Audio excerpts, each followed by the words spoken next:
There is a new term, a new phrase being used in the world of psychology.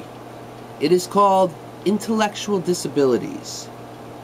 Now, a person with intellectual disabilities can have this condition from several things.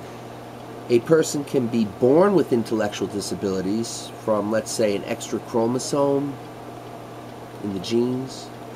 The person could be born from an alcoholic mother. This could lead to intellectual disabilities. But there's another factor that can lead to intellectual disabilities, and that is a stagnation of the mind caused by institutions such as colleges, such as religions. What happens is teachings are passed down from the teachers to the students, and those teachings are merely accepted and then passed on again, parroted. What this does is causes intellectual disabilities, and I will explain how. When a person is not allowed to examine teachings critically, to question those teachings, to explore new ideas, the person is not using their mind to its full capacity. And this hinders intellectual growth, leading to intellectual disabilities, or what I like to call mental atrophy.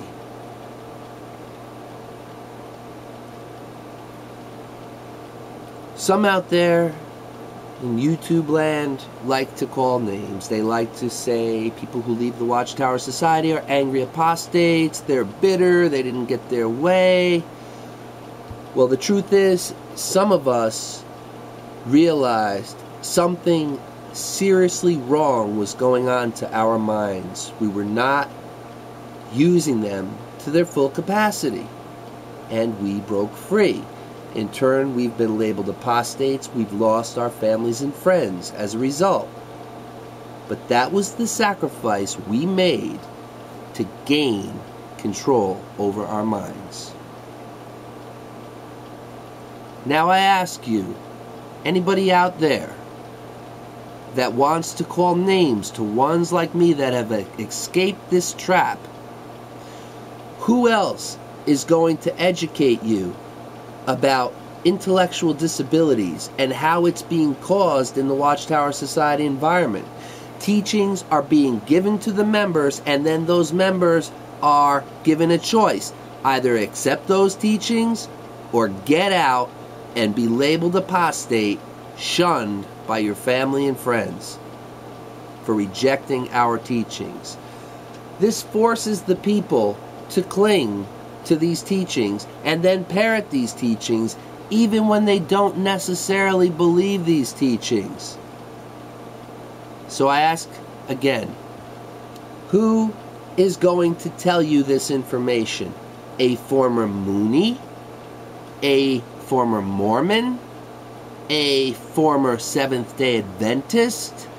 A former Scientologist? Who is going to speak to the Jehovah's Witness community, exposing this condition of intellectual disabilities? I have been put in a unique position to educate you on this, and you don't have to accept what I'm saying. I would like you to examine what I'm saying, critically take apart what I'm saying, dissect it, analyze it, think it over. If what I'm saying is wrong, reject it. And if you want, call me names. I don't care. But I'm taking psychology and critical thinking at the same time.